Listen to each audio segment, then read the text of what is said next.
ओम शांति। आज 6 अक्टूबर 2022। आज का प्रातः मुरली है। मीठे बच्चे, जरा भी गफलत की तो माया ऐसे हप कर लेगी जो ईश्वरीय संग से भी दूर चले जाएंगे। इसलिए अपनी संभाल करो, खबरदार रहो। तो बाबा ने आज स्ट्रिक्टली कह दिए कि अगर जरा सा भी गफलत की तो माया ऐसी हप कर लेगी जो ईश्वरीय संग से भी दूर चले जाएंगे। इसीलिए अपनी संभाल करो, खबरदार रहो, यानी मर्यादा की लकीरों के अंदर रहना है। ईश्वरीय मर्यादा। प्रश्न है, इस ईश्वरीय क्लास में बैठने का कायदा कौन सा है? यानी इस ईश्वरीय क्लास में बैठने का तरीका, नियम क्या है? उत्तर है, इस क्लास में वही बैठ सकता है जिसने बाप को यथार्थ पहचाना है। यहाँ बैठने वालों की अव्यभिचार याद चाहिए। तो जो मुरली क्लास में बैठते हैं उनको पता होना चाहिए कि बाप कौन है, हम कौन हैं, ड्रामा क्या है। जो बेसिक चीज़ होते हैं 7 डेज कोर्स के अंदर, ये सब अच्छी रीति से समझनी चाहिए। यहाँ बैठने वालों की अव्यभिचार याद चाहिए, यानी किसी भी प्रकार जो याद में गफलत, याद में कोई बाहरी चीज़ आना, ये सब नहीं होनी चाहिए। अगर यहाँ बैठ औरों को याद करते रहें तो वो वायुमंडल को खराब करते हैं। यह भी बहुत बड़ा डिसर्विस है। वायुमंडल को खराब करना बहुत बड़ा डिसर्विस है। यहाँ के कायदे कड़े होने के कारण तुम्हारी बुद्धि कम होती है। वृद्धि यहाँ क्या होता है? यहाँ जो वृद्धि हो जाता है, यानी numbers of people, numbers of souls यहाँ कम होता है, क्योंकि यहाँ कायदे बड़े स्ट्रिक्ट होते हैं। प्योरिटी का यहाँ वास होता है। और एक कहावत भी है ना, जो तुलसीदास अपने रामायण के दोहा में लिखे हैं कि जहाँ काम नहीं वहाँ राम है, जहाँ राम नहीं वहाँ काम है। अर्थात जहाँ परमात्मा राम का वास होता है, जहाँ परमात्मा परमात्मा शिव बाबा का ज्ञान होता है, वह काम कभी नहीं रह सकता। और जहाँ काम रहता है वह बाबा का ज्ञान नहीं होता। फिर एक बाबा प्रश्न पूछे हैं, किस एक बात से बच्चों की अवस्था का पता पड़ता है? उत्तर है, इस रोगी भोगी दुनिया में कोई भी पेपर आता है तो रोने लगते हैं, तो अवस्था का पता पड़ जाता है। तुम्हें रोने की मना है, हमें रोने की मना है। गीत है, मुखड़ा देख ले प्राणी। ओम शांति। ये किसने कहा, प्राणी अथवा आत्मा? कहते हैं ना, इनके प्राण निकल गए तो आत्मा निकल गई ना, तो प्राण आत्मा को कहेंगे, ना कि शरीर को। बाप आत्माओं से पूछते हैं, पाप आत्मा हो व पुण्य आत्मा हो, सभी अपने को पतित तो मानते हैं। तो बाप कहते हैं कि अपनी आत्मा से पूछो कि हमने कौन कौन से पाप किए हैं, कब किए हैं। पाप आत्मा तो सभी है ना, परंतु नंबरवार तो होते ही है। तो नंबरवार पुण्य आत्मा कौन है, नंबर 1 पाप आत्मा कौन है? भारत पावन था, अब पतित है। आज सभी मनुष्य मात्र माया के गुलाम बन गए हैं। आधा कल्प माया के गुलाम बनते हैं, फिर माया को गुलाम बनाते हैं, तब उन्हों को पुण्य आत्मा कहा जाता है। लक्ष्मी नारायण को भगवान भगवती कहा जाता है। वो अब कहाँ गए? सतयुग में सिर्फ लक्ष्मी नारायण तो नहीं थे, परंतु उनकी पूरी डिनाइस्टी थी, यानी साम्राज्य था। उस समय के भारत को पावन कहा जाता था। वहाँ देवी गुण वाले मनुष्य थे। कहते हैं सर्वगुण संपन्न, 16 कला संपन्न, मर्यादा पुरुषोत्तम, तो पुण्य आत्मा ठहरे ना। फिर कहते हैं अहिंसा परमो धर्म, तो वो अहिंसक भी थे। हिंसा के दो अर्थ हैं। हिंसा माना किसी का घात करना, मारना। घात भी दो प्रकार का होता है, एक है काम कटारी से मारना, दूसरा है किसी को क्रोध से मारना, ये भी हिंसा है। इस समय सब पापात्मा हैं। कहते हैं ना, मुझ निर्गुण हारे में कोई गुण नहीं, तो नंबरवार होते हैं ना। परंतु हे पाप आत्मा, तो जब बाप आता है तो बाप को पहचानना चाहिए। कहते हैं परम पिता, तो परम पिता माना श्रेष्ठ ते श्रेष्ठ पिता, तो उनको कोई पिता नहीं है, वो सबका पिता है, वो सबका टीचर है, वो सबका पिता है, सबका टीचर है। परम पिता जो परम धाम में रहते हैं उनको कोई बाप नहीं है, बाकी सबका बाप होता है। ब्रह्मा विष्णु शंकर का भी बाप है। कहते हैं शिवाय नमो, तो बाप हुआ ना। बाप पुनर्जन्म में नहीं आते हैं, परंतु वो कल्प में एक बार जन्म लेते हैं। कहते हैं शिव जयंती, तो जन्म हुआ ना। शास्त्रवादी तो नहीं जानते कि शिव कैसे जन्म लेते हैं। कहते हैं शिवरात्रि। रात्रि कौन सी है?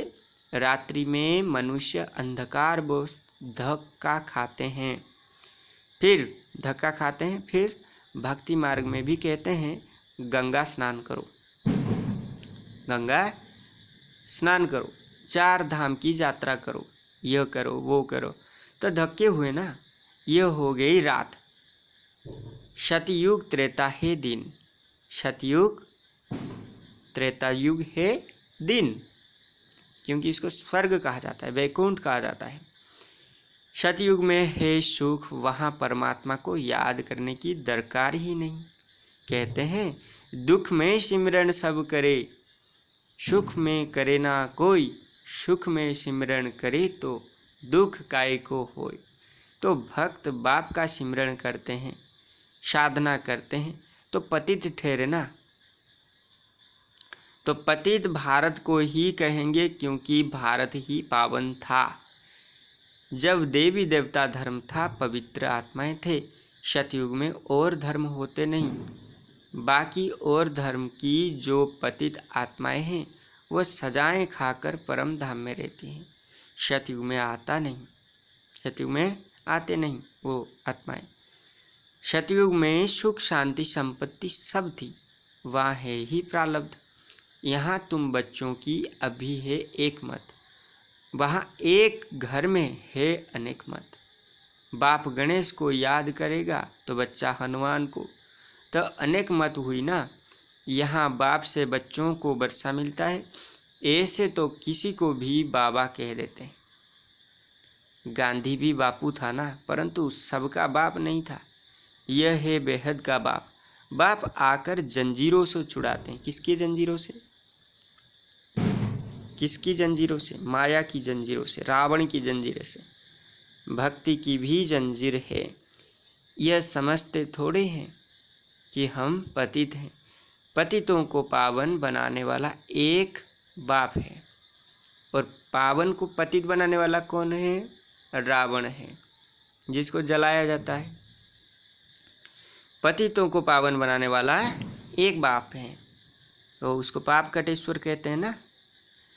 तुम एक सत्य बाप को मानते हो और सतयुग में जाओ तो कोई मना नहीं करेंगे।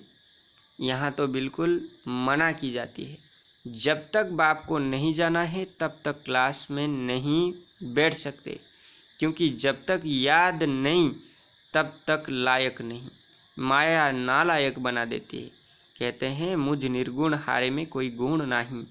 यह सब गाते हैं, गया सब पतित है। ब्रह्मा विष्णु शंकर को भी गाली देते हैं। उन्हों की जैसी दृष्टि वैसी सृष्टि दिखाई पड़ती है। अगर यहाँ कोई बैठकर भी औरों को याद करता रहे तो वो भी अब यहाँ भी बैठकर अगर कोई औरों को याद करते रहें तो इसको क्या कहा जाता है? वो भी व्यभिचारी याद हो गई ना। भले याद पूरी रीति ठहरती नहीं, क्योंकि माया बुद्धि योग तोड़ देती है। फिर भी बाप तुम्हें बुद्धि योग लगाना सिखलाते हैं। अंत में तुम्हारी याद ठहर जाएगी तब अंत के लिए गायन है कि अतीन्द्रिय सुख पूछना है तो गोप गपियों से पूछो। यह संस्था इसीलिए वृद्धि को नहीं पाती क्योंकि यहाँ के कायदे कड़े हैं, मर्यादाएं, नियमें, लकीरें सब कड़े हैं। जब तक बाप को नहीं जाना है तब तक क्लास में बैठ नहीं सकते, क्योंकि यहाँ अव्यभिचारिया चाहिए। कोई सचखंड का मालिक नहीं बना सकता है। तुम सचखंड के मालिक बाप द्वारा बनते हो। अब तो झूठ खंड है, कहते ना, झूठी काया झूठी माया झूठा है सब संसार। तो आधा कल्प ऐसा ही चलता है। समझो, बाप ज्ञान में आता है तो रचना को भी पावन बनाना पड़ता है। अगर बच्चे पवित्र नहीं बने तो कपूत ठहरे, कुपुत्र जिसको बोलते हैं, कपूत ठहरे। घर में अगर एक पवित्र बने दूसरा ना बने तो झगड़ा हो पड़ता है। इसलिए मनुष्यों का हृदय विदीर्ण होता है, यानी छिन्न विच्छिन्न हो जाता है। यहाँ सुनते तो हो, यहाँ सुनते अच्छा अच्छा कहते हैं, परंतु फिर बाहर गया तो फिर वैसे ही बन पड़ते हैं। समझते हैं, सन्यासी तो कहते हैं गृहस्थ व्यवहार में रहते पवित्र हो नहीं सकते, तो हम कैसे रह सकेंगे? परंतु यहाँ तो प्रतिज्ञा करनी पड़ती है। बच्चे भी कहते हैं हम पवित्र बनेंगे। आधा कल तो हमने पुकारा है कि सद्गति दाता आओ, तो आप तो किसको पुकारें? बाबा को। तो अब वो आए हैं, तो अब उनकी मानेंगे या भला किसी दूसरे की मानेंगे? बाप कहते हैं अगर नहीं मानेंगे तो सतयुग में कैसे चल सकेंगे? अगर बाप का बच्चा नहीं तो कुपूत ठहरे ना, फिर ठहर नहीं सकेंगे, उनका रहना मुश्किल ही पड़ेगा। हंस और बगुले हो गए, इकट्ठे नहीं, इकट्ठे कैसे रह सकते? अच्छा, कहाँ स्त्री पवित्र बनती है, पति पवित्र नहीं बनता, तो स्त्री पुकारती है। बाप कहते हैं बच्चे तुमको सहन करना पड़ेगा, अच्छा जाकर काम करो, बर्तन मांजो, रोटी टुकड़ों ही तो चाहिए ना। बेकार में जाने से तो बर्तन मांजना अच्छा है ना। बच्ची को लौकिक बाप भी एस्लम नहीं देते, एस्लम माना आश्रय नहीं देते। वो भी कहेंगे हमने तो तेरा हाथ इसलिए बांधा है बेकार में जाना पड़े।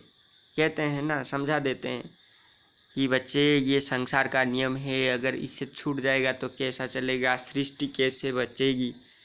जैसे हम लोग मन में ठेका ले रखा है कि सृष्टि को हम ही उठाएंगे, हमारे सिवा और कोई उठा नहीं सकता। अच्छा, ऐसे भी देखते हैं कि संसार में किसी को एक दो बच्चा भी हो गया, उनका समय भी बहुत, यौवन काल भी बीत गया, फिर भी अगर ज्ञान में आते हैं तो भी ये दिक्कत चले आते। तो यहाँ ये दिक्कत कहाँ से आती? और ये बात याद रखना कि बाबा ने बार बार बताए हैं कि काम को बहुत बहुत दूर से ही भगाना है।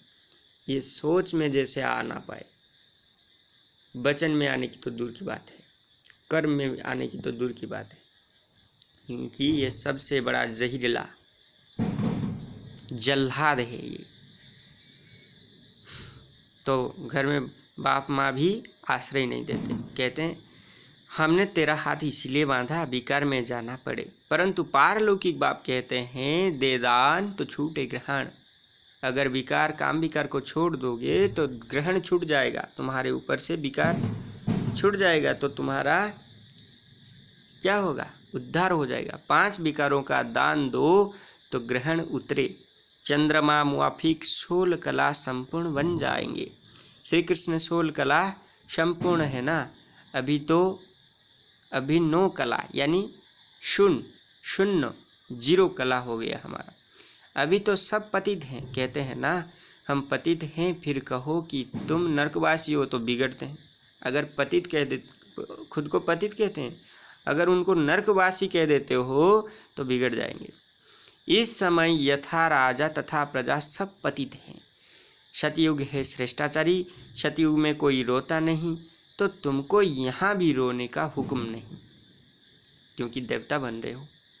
रोते हो गया अवस्था की कमी है, कच्चापन रहेगा, ढीलापन रहेगा। जब बाप 21 जन्म की बादशाही देते हैं फिर रोने की क्या दरकार, परंतु यह भूल जाते हो यह रोगी दुनिया है, भोगी दुनिया है, सतयुग निरोगी योगी दुनिया है।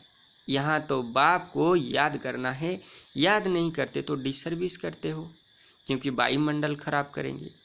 यहाँ तो सब हैं ही पतित, तो पतित को दान करने से तो पावन बन ना सके। कहते हैं ना कि दान दोगे तो पावन बन जाओगे, ऐसे कोई पतित को दान देकर कोई पतित से पावन नहीं बन सकता। तो दान किसको देना है? बाबा को, सिर्फ बाबा को देना है। क्या दान देना है? विकारों का दान देना है, कमजोरी का दान देना है, अवगुणों का दान देना है। तो पतित को दान करने से तो पावन बन ना सके, पतित को दिया तो वो काम ही पतित करेंगे। यहाँ तो क्या करेंगे? वो दान लेकर कर्म पतित काम में लगा देंगे। यहाँ तो पतितों का पतियों के साथ व्यवहार है, पतितों के साथ। यहाँ तो पतितों का साथ व्यवहार है, यानी सब तो पापी हैं, आपस में जो काम है। यहाँ तो पतितों के साथ व्यवहार है, वहाँ तो पावन का पावन के साथ व्यवहार होगा। व्यभिचारी अक्षर तो बुरा है ना। पहले भक्ति भी अव्यभिचारी थी, शिव की ही पूजा करते थे, पीछे देवताओं की भी पूजा शुरू की, पीछे रजोगुणी भक्ति कहा जाता है। अभी तो मनुष्य की पूजा करने लग पड़े हैं। मनुष्यों को गुरु मानकर पूजा कर देते हैं, चरणों को धोकर पी देते हैं। बाबा भी कहते हैं आगे लाइन में, देखो कितना अचंभित ये लाइन्स हैं बाबा मुरली में, जो हम सोचते भी हैं बाबा मुरली में बताते हैं। ये सबसे बड़ा जो वंडरफुल थिंग, मनुष्यों की पूजा करने लग पड़ते हैं, सन्यासियों के चरण धोकर पीते हैं। मनुष्यों की पूजा को तो भूत पूजा कहा जाता है, अर्थात 5 तत्व के बने हुए शरीर की पूजा, समझते कुछ भी नहीं। तब कहा जाता है अंधे की औलाद अंधे, यानी दुर्योधन की जो बात द्रौपदी ने कहा था, ये वास्तव में इस यहाँ की बात है। तो जिसको पूछते हैं वो तो अंधे, क्योंकि ये ज्ञान चक्षु नहीं है उनके, आत्मा को पहचानते नहीं। तो यहाँ दोनों ही अंधे हो गए, तो अंधे के बच्चे, अंधे के औलाद अंधे बन गए। तुम हो सज्जे की औलाद सज्जे, तो वो अंधेरे में धोखे खाते रहते हैं। कहते हैं गुरु ब्रह्मा गुरु विष्णु गुरु शंकर आदि आदि, यह भी कहना रंग है। विष्णु तो है सतयुग में रहने वाला, वो तो अपनी प्रारब्ध भोगते हैं। बाकी ब्रह्मा गुरु वो भी तब जब इस तन में बाप आए, इस तन में यानी ब्रह्मा बाबा के शरीर में जब शिव बाबा अवतरित होते हैं, ज्ञान सुनाते हैं उनके शरीर में आकर, तब जब तक बाप नहीं आते तब तक यह किस काम का है, किस काम के लिए? बेहद का बाप कहते हैं जो मेरी श्रीमत पर चलता है वही मेरा सपूत बच्चा है। जैसे गवर्नमेंट ऑर्डिनेंस निकलती है, ऐसे यह पांडव गवर्नमेंट भी ऑर्डिनेंस निकलती है कि पवित्र बनेंगे तो पवित्र दुनिया के मालिक बनेंगे। तो बाप कहते हैं कि देह सहित देह के सब संबंध भूल मामेकम याद करो। इस शरीर से बुद्धियोग तुड़वाते हैं और आत्मा की परमात्मा से सगाई कराते हैं। तो बाप, ओम शांति, तो बाप को याद करना चाहिए और शरीर से भी ममत्व निकलना चाहिए। मस्जिद की एक कहानी है ना, तो तुमको भी मस्जिद बनना है, यानी किसी भी प्रकार का मोह नहीं रहना है। यह है युद्ध का मैदान, इस युद्ध में जरा भी गफलत की तो माया हप कर लेती है। कहते हैं कि गज को ग्राह यानी मगरमच्छ ने पकड़ा। कोई ऐसी बात नहीं कि गज अर्थात हाथी कोई पानी में गया, ग्राह ने पकड़ लिया, नहीं, यह यहाँ की बात है। अच्छे अच्छे महारथी हैं, परंतु क्या होते हैं, अगर थोड़े भी अपने में कमजोरी है तो विकार में चले जाते हैं, माया जकड़ लेता है। तो बाबा क्या बोलते हैं कि अच्छे अच्छे महारथी हैं, बहुतों को समझाते भी हैं, सेंटर्स भी संभालते हैं। अगर उन्होंने भी जरा गलती की तो माया हप कर लेती है। ऐसी हप करती है जो बाप के संग से भी भगा ले जाते हैं, पुरानी दुनिया में चले जाते हैं। इसलिए बड़ी संभाल रखनी पड़ती है, क्योंकि माया से बक्सिंग है और हम सब रिंग में हैं। और यह बिल्कुल समझने की बातें हैं, सिर्फ सत करने की बात नहीं। सत तो भक्ति मार्ग में करते हैं कि फलाना नाक से पैदा हुआ है, यह भी सत्य। हनुमान पवन से पैदा हुआ है, हाँ जी सत्य। वह तो सब हैं भक्ति मार्ग की बातें। यहाँ तो ज्ञान की बातें हैं जो धारण करना है, माया से युद्ध करनी है। अगर बाप का बनकर कोई पाप कर्म किया तो और ही 100 गुना दंड मिलेगा। तो बाबा बहुत खबरदार करते हैं। देखो, अब तो बाप दादा सम्मुख बैठ पढ़ा रहे हैं, अब यह थोड़े ही कहेंगे हे भगवान, नहीं।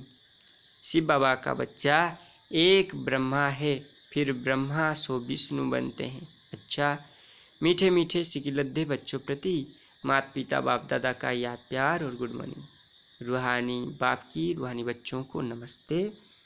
हम रूहानी बच्चों की रूहानी बाप दादा को भी पद्मा पदम गुणा याद प्यार, गुड मॉर्निंग और नमस्ते नमस्ते नमस्ते। ओम शांति। धारणा के लिए मुख्य सार में पहला पॉइंट है, चंद्रमा समान 16 कला संपन्न बनने के लिए 5 विकारों का पूरा दान दे ग्रहण से मुक्त हो जाना है। यानी 16 कला संपन्न बनने के लिए 5 विकारों का दान संपूर्ण रूप में देना चाहिए। किसके पास दान देना है? भगवान शिव के पास, बाबा शिव के पास। शिव बाबा समझा रहे हैं। सेकंड पॉइंट में, बाप का बनकर कोई पाप कर्म नहीं करना है, शरीर से भी ममत्व निकाल महजिद बनना है। वरदान है, अपनी श्रेष्ठ वृत्ति दृष्टि द्वारा सृष्टि का परिवर्तन करने वाले विश्व के आधार मूर्त भवो। यानी अपने श्रेष्ठ दृष्टि वृत्ति द्वारा सृष्टि का परिवर्तन करने वाले विश्व के आधार मूर्त भवो। विस्तार है, आप बच्चे विश्व के सर्व आत्माओं के आधार मूर्त हो। आपकी श्रेष्ठ वृत्ति से विश्व का वातावरण परिवर्तन हो रहा है। आपकी पवित्र दृष्टि से विश्व की आत्माएं और प्रकृति दोनों पवित्र बन रही हैं।